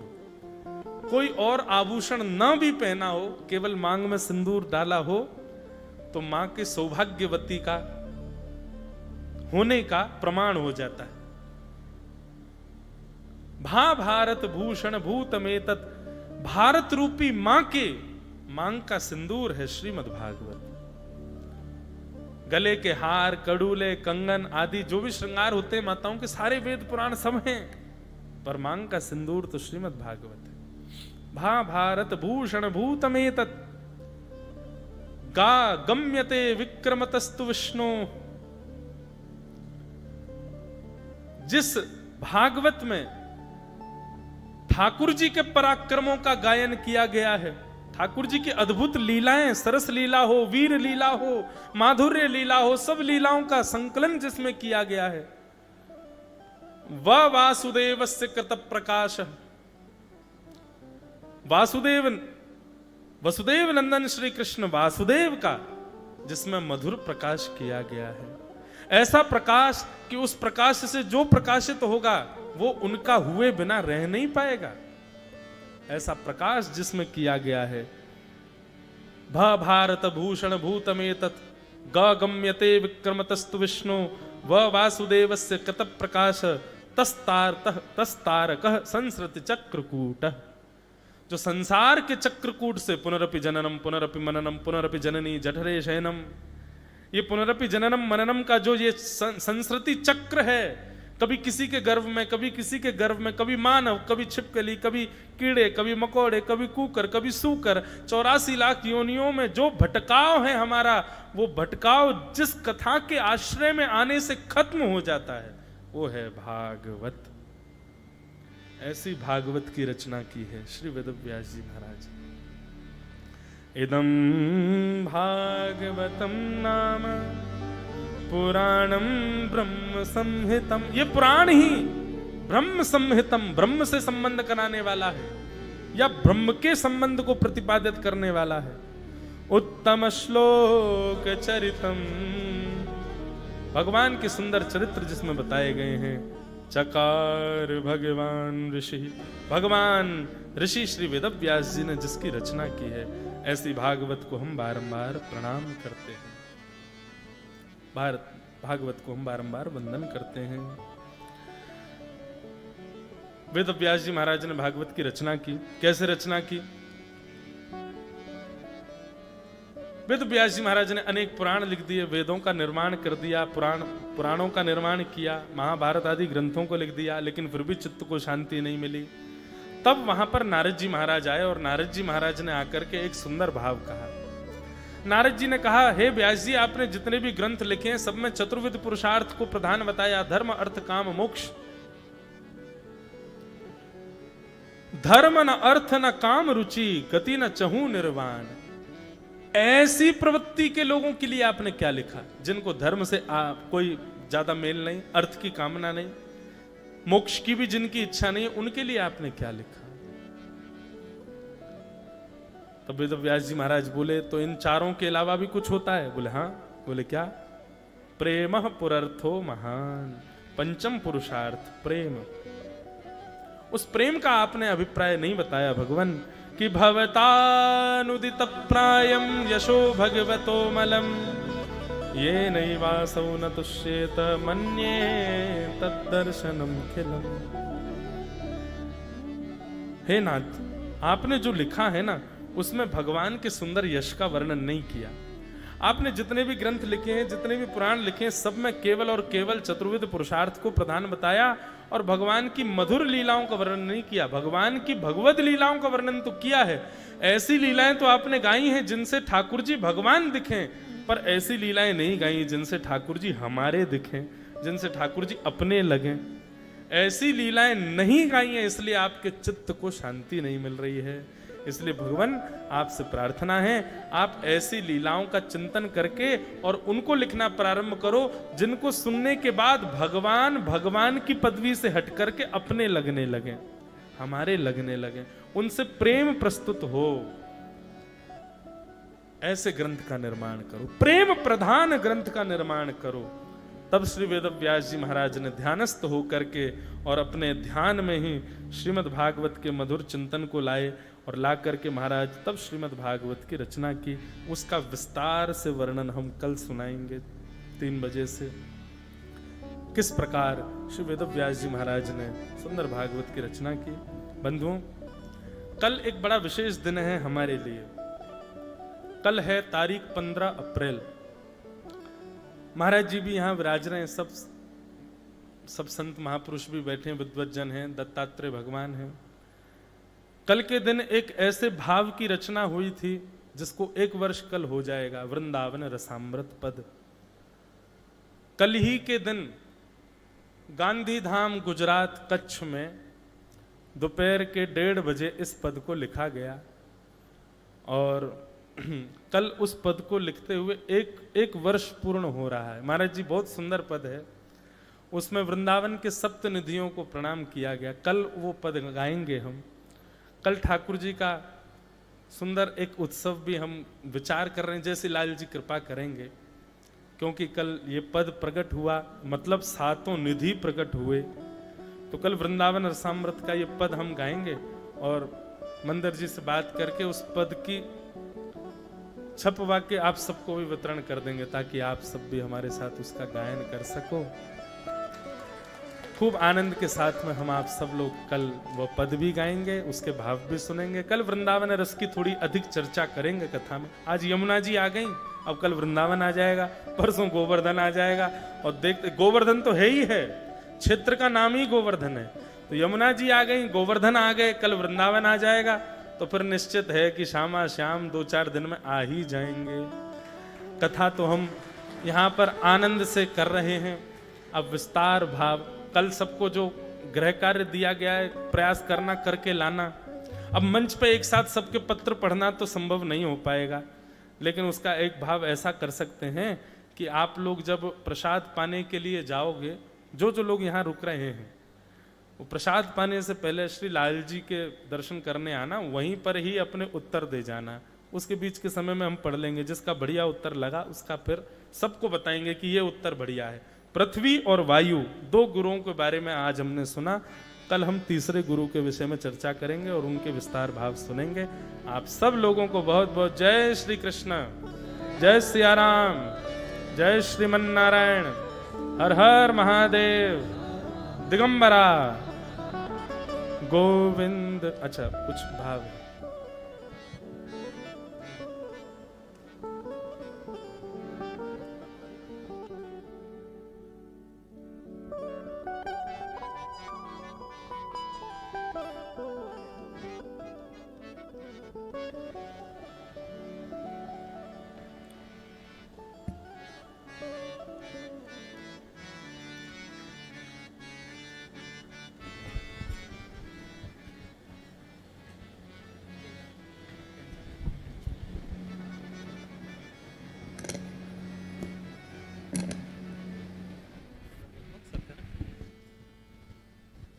दिगंबरा आपल्या सर्वांच्या महत्भाग्याने या ठिकाणी कल्पगुरू दत्तात्रेय प्रभूंच्या कृपेने, परमपूज्य महाराजांच्या आशीर्वादाने व्यासपीठावर आरूढ झालेले परम आदरणीय इंद्रियजी महाराज यांच्या मुखातून आपण भागवत कथेचं श्रवण करीत आहोत। आज आपल्या परमभाग्याने जसं महाराजांनी कथेमध्ये सांगितलं की त्र्यंबकेश्वर भगवानची त्यांनी दर्शन घेऊन कृपा पात्र होऊन कथेला प्रारंभ केला, तसंच आज आपल्या सर्वांच्या भाग्याने श्री क्षेत्र काशीहून वाराणसी क्षेत्रामधून असलेले भारतातील परमपूज्य आदरणीय विद्वान कृष्णयजुर्वेदातील घनपाठी श्री नारायण शास्त्री घनपाठी या ठिकाणी आलेले आहेत. आपल्या सर्वांच्या महत् भाग्याने त्यांचं आपल्याला दर्शन होणार आहे. आणि या ठिकाणी श्री क्षेत्र दत्तधाम यांच्या वतीने परमपूज्य आदरणीय काकांच्या हाताने प्रातस्मरणीय या ठिकाणी महाराज जी हिंदी में भाई थोड़ा, यहाँ पर हम सब लोगों का भाग्य है कि ऐसे ऐसे विद्वान कथा श्रवण करने के लिए यहाँ बैठे हैं. हमारे परम पूज्य आदरणीय प्रातस्मरणीय भागवत मर्मज्ञ मुकुंद काका, इनकी भी यहाँ पर मास कथा हुई है. और विशेष रूप से हमें गर्व है इस पर, वारकरी संप्रदाय में सबसे बड़ा अधिकार काका जी का है. और इस आयु में भी 80 उनकी चल रही है, 80 वर्ष चल रहा है. लेकिन भगवान की कृपा से, महाराज जी के आशीर्वाद से यहाँ पर वो गायत्री पुरस्चरण गत 15 मासों से कर रहे हैं. और हर दिन हम सब लोगों को ज्ञानेश्वरी सुना रहे हैं. हम परम भाग्य समझते हैं हमारा पूरा. और ऐसे परम पावन एक अधिकार संपन्न हमें यहाँ गुरुवर्य काका के रूप में मिले हैं.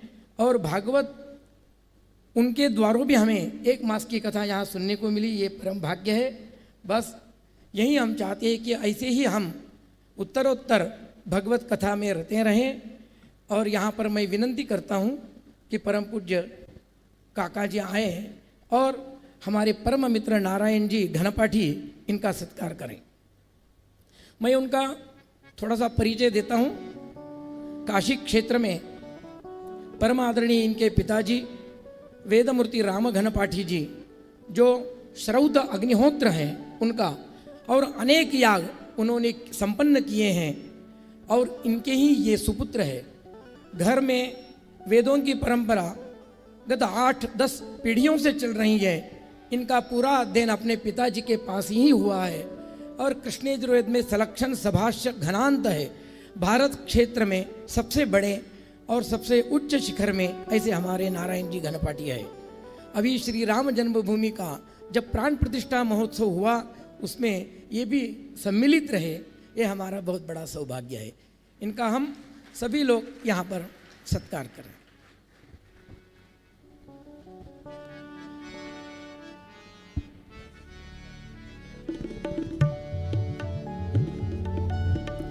और एक बड़ी बात है, हमारे सौभाग्य है कि यहाँ पर महाराज जी जितने भी गायत्री पुरस्चरण हुए हैं, काका जी का जो अभी गायत्री पुरस्चरण यहाँ संपन्न हो रहा है वो 108 माने 107 लोगों का गायत्री पुरस्चरण यहाँ पर संपन्न हुआ. और 108 की संख्या में हमारे परम पूज्य आदरणीय काका जी हैं. माने ऐसा क्षेत्र 24 लाख गायत्री जब पूरे करने वाले 107 लोग यहाँ पर पूरे हुए. और हमारे परम पूज्य काका जी 108 नंबर में है. इसलिए हमारे लिए वो बहुत बड़ी गर्व की बात है. और दत्तधाम में ऐसे ही आगे अनुष्ठान चलते रहें और सभी लोग इस वेद मार्ग पर, भक्ति मार्ग पर चले.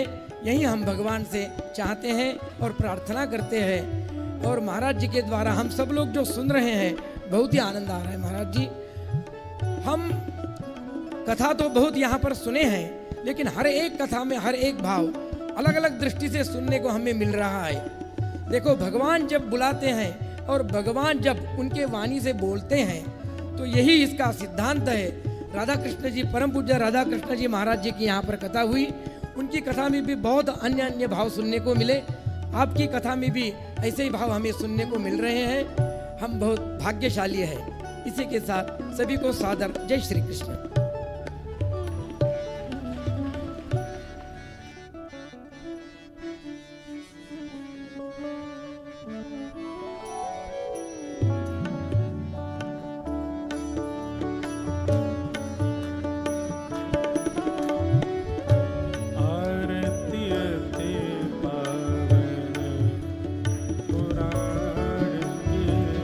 आरती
रसिक हृदय